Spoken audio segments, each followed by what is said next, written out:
Hello farmers, my name is Watsap, coming to you with yet another informative edition of your program, Agricultural New Directions Agribusiness, in support of Vision 2030, where we are talking of becoming an upper middle class economy by year 2030. Now, before we get into our discussion, farmers, I would like you to take your pens and papers so that you can take notes, because today we have experts in tobacco production. We are going to be looking at the transplanting process in regards to tobacco production. You would find that the 1st of September 2022 marked the introduction of the tobacco production season. And today we are looking at how it can be transplanted into the main field in regards to those farmers that use irrigation facilities. Today we are going to be looking at how you can transplant, the nitty-gritties in transplanting your tobacco into the main field. Given that that transition is very important, it is very key when it comes to maintaining your quality and your quantity in tobacco production. Stay tuned. I am joined by Mr. Amos Kambare. He is a training officer working with Kutsaga Research Station, where he'll be working with different farmers across the various geographical locations of Zimbabwe. Mr. Kambare, thank you for joining us today. Thank you, Watsap. As we get into our discussion, Mr. K, I would like us to talk about the characteristics, those that you look at, the various aspects that you look at when transplanting a seedling or lifting a seedling in preparation for it to transition into the main field. What are those? Thank you, Watsap. It's very important that farmers know that it is important to have uniform seedlings. Yes. Uniformity is one of the most important aspects when we are talking of tobacco production. So we must transplant uniform seedlings as a rule of thumb. Then also, the seedlings that you are looking at are supposed to have a certain thickness.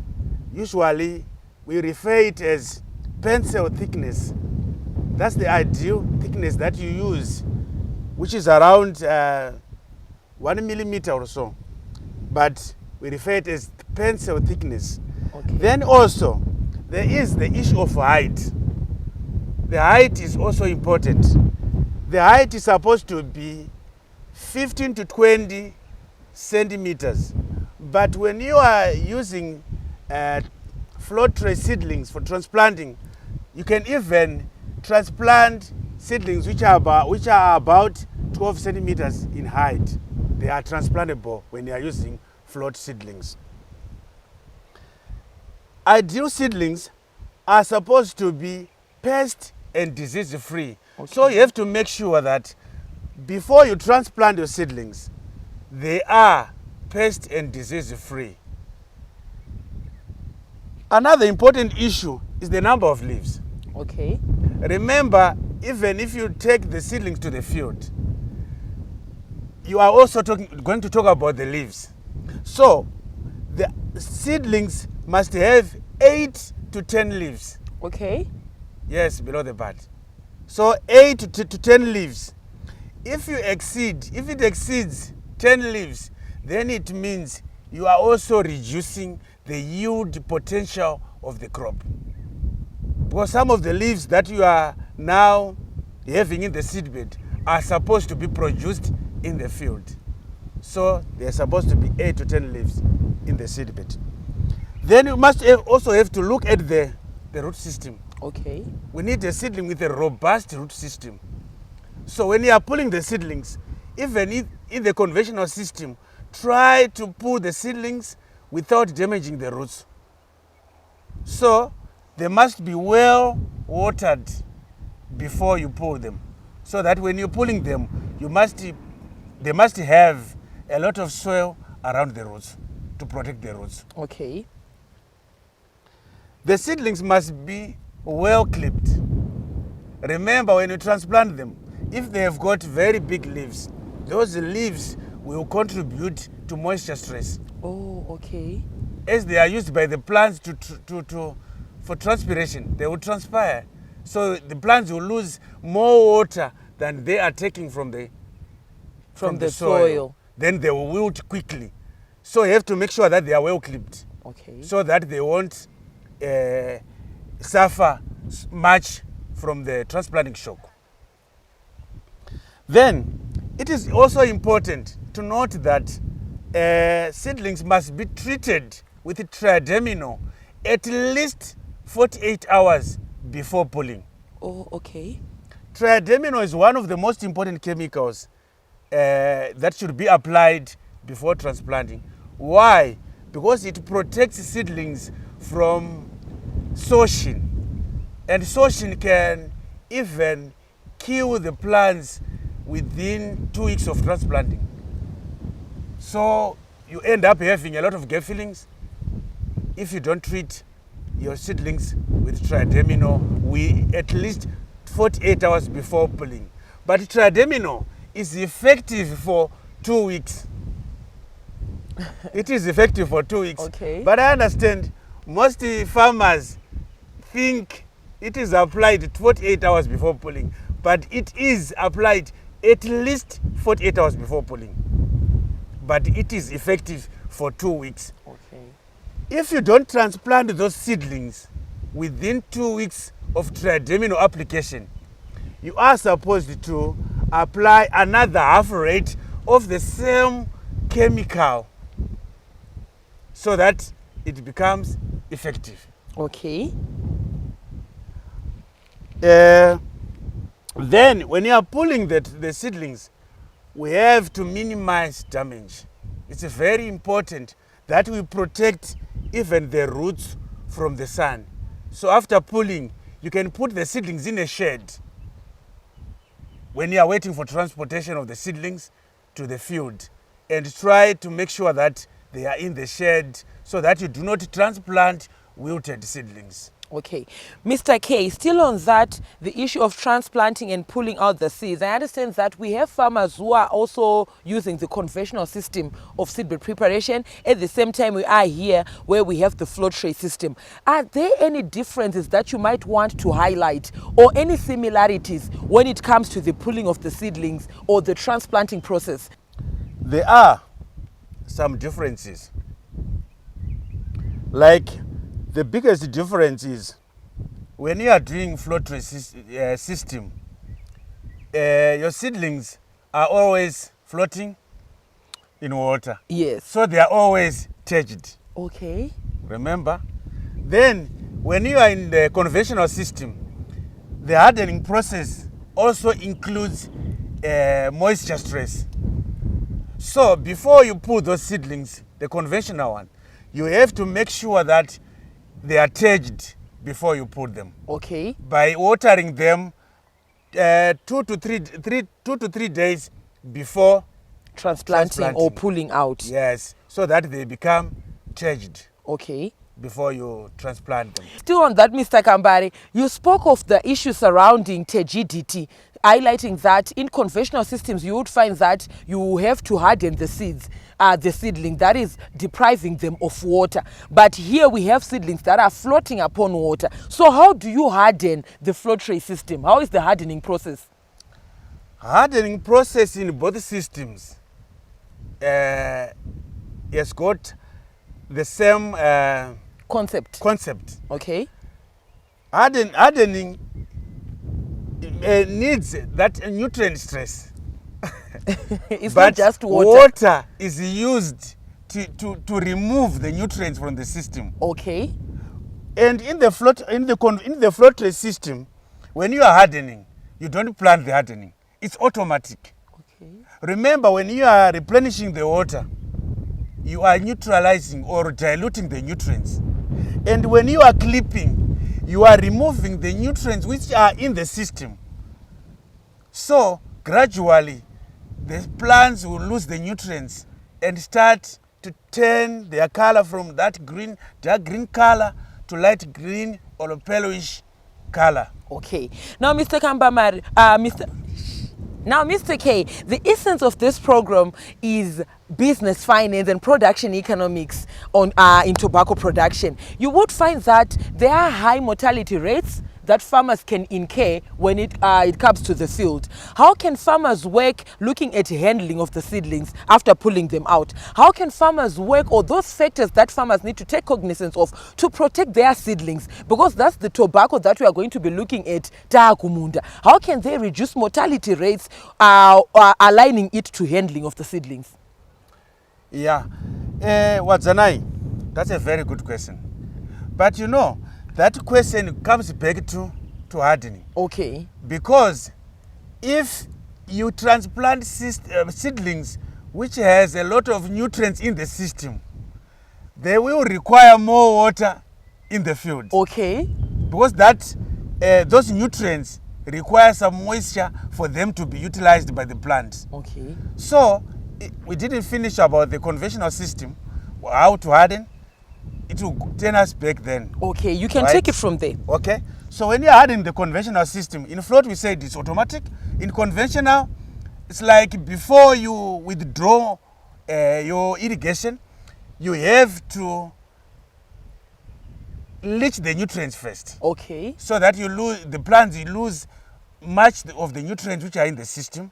And by clipping, you are removing the nutrients which are in the system. And by leaching, you are removing the nutrients from the root zone. Okay, the nutrients become inaccessible to the Yes. roots of the plants. Then when you are withdrawing water, because nutrients are absorbed in soluble form, so if we withdraw water, it means the seedlings won't absorb the nutrients. Yes. So that's how the watering part plays a role in the hardening of the conventional system. Okay. So if seedlings are well hardened, they will establish well In the main in field. the main field. How do you ensure that this seedling is now nitrogen free and ready for transplanting, for planting into the main field?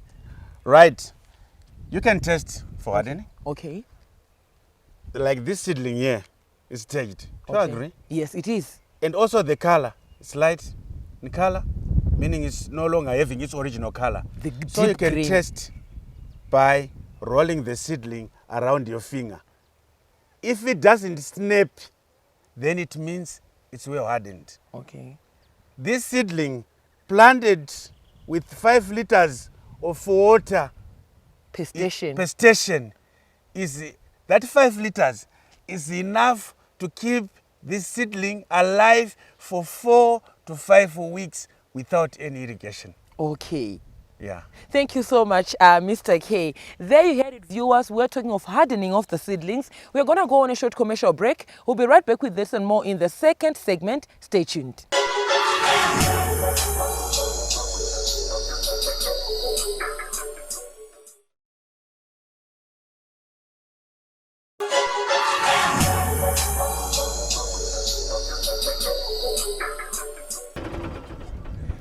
Thank you, Zimbabwe, for staying tuned to Agricultural New Directions, Agribusiness. We are here in the second segment of your program. Now, viewers, we encourage you to be a part of these conversations. Feel free to get in touch with the producer, Wadzanai Manyore, on 0772-807-506. Alternatively, you can like our Facebook page, Agribusiness with Wadzanai. Leave your comments and suggestions on our YouTube channel, Agribusiness with Wadzanai. You can also follow us on Twitter. This is where most of our pertinent discussions take place.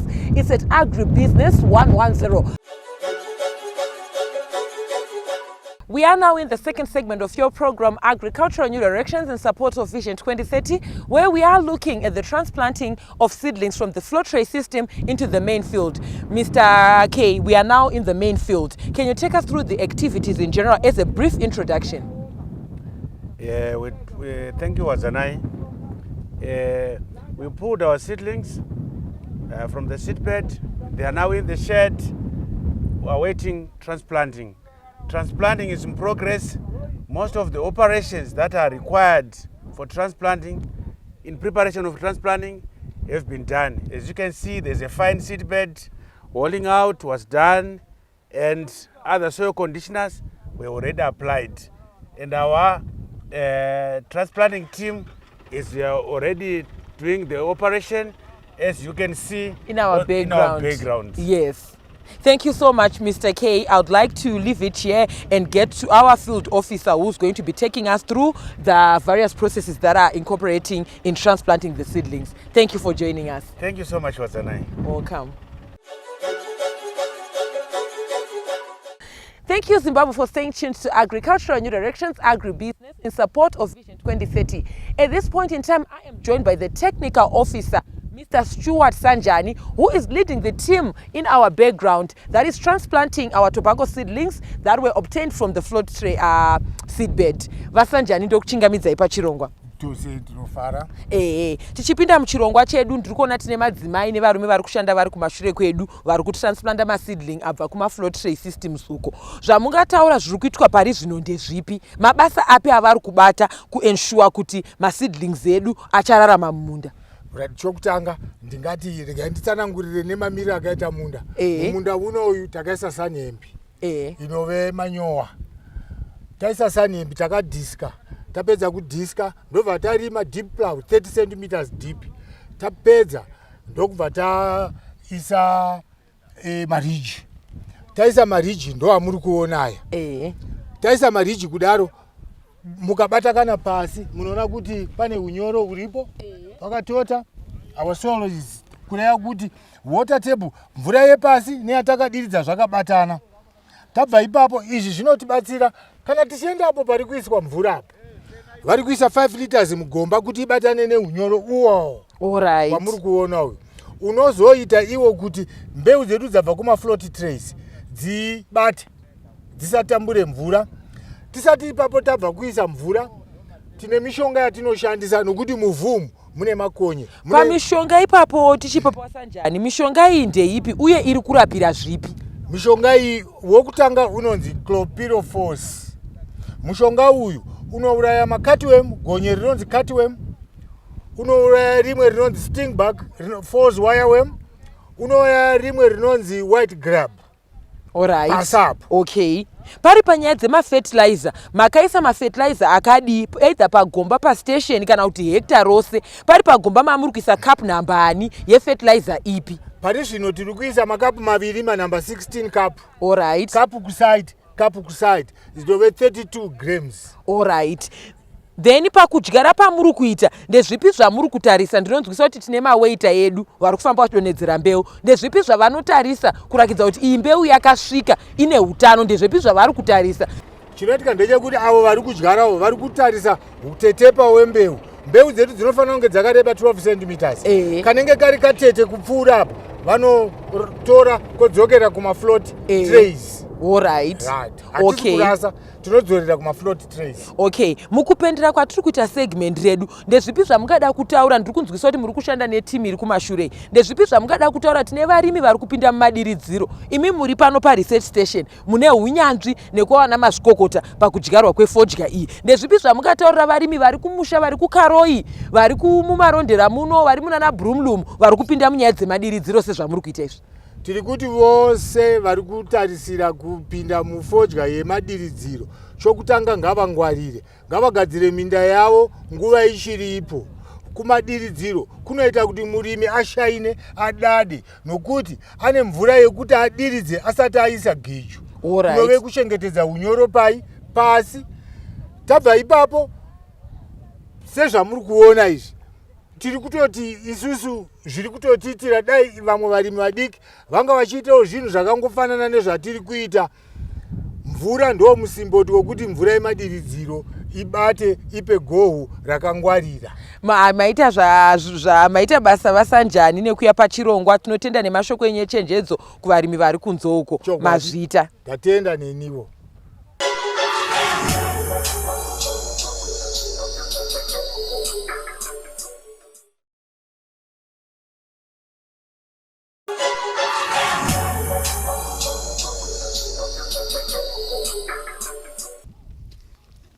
Thank you, Zimbabwe, for staying tuned to Agricultural New Directions, Agribusiness.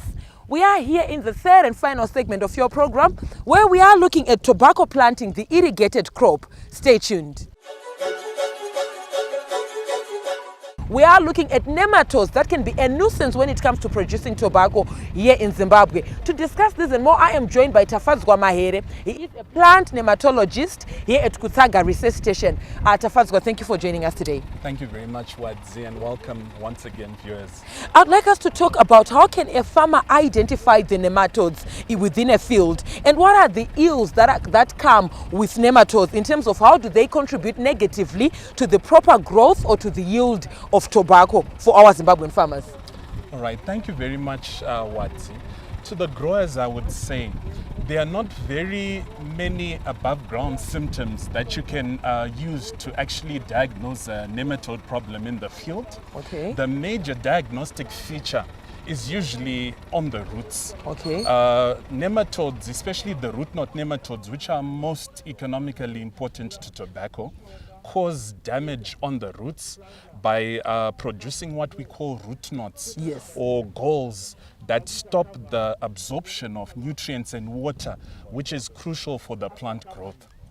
So usually above ground symptoms because of this physiological problem are usually characterized by patchy growth, stunted plants, even when you have irrigated, as well as browning at the edges of the leaves. Okay, thank you so much, Tafadzwa. Now we want to talk about the remedy or what you use to control the nematodes. Say that your field is already infested, you've already planted, or what do you use to control before even planting? What usually do you maybe prescribe to our tobacco farmers? Thank you once again, Wadzi.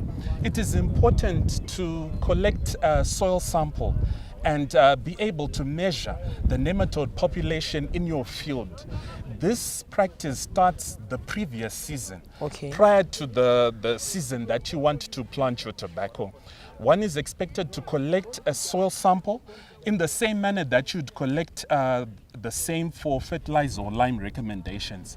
And we as nematologists will then measure through nematode counts, the nematode composition in the soil, and then be able to recommend the appropriate remedy as well as the appropriate variety for being able to maximize growth in the conditions of your field as a grower. Okay, generally, are there any practices that our tobacco farmers might be doing, those that cause the nematodes, or it is a natural occurrence? I understand that given that you're a plant pathologist, a plant nematologist, and I'm also an agronomist, we might know the nitty-gritties of these causes or these diseases. What would you want to say to our Zimbabwean farmers in terms of maybe certain practices that they do that cause these nematodes? Okay, one of the most problematic practices that growers are seen to be doing is continuous cultivation of the tobacco. And this is probably because of the low hectages, problem of inadequate land to be able to plant their tobacco and allow for full proper rotations so as to maintain the general health of the soil. In such a case, it is important to use good, suitable relay crops that can suppress nematode populations in the off-season. We have managed to identify a couple of good relay crops that can suppress nematode populations, such as Rhodes grass, especially the GHR1 variety. We also have sun hemp, which is a green manure crop, as well as small grains. These help to suppress the root knot nematode populations in the soil. Thank you so much, Tafadzwa. It was a pleasure having you with us today. Most welcome. Thank you. As you can see, viewers, we are applying water, which is 5 liters per planting station, so that our seedling is sustained for the next 4 to 5 weeks in the main field. From me, your host, Watsap Manyore. I'm also on Instagram. It's a W Manyore, and the crew behind the scenes. Have yourselves a fabulous evening. Thank you for watching.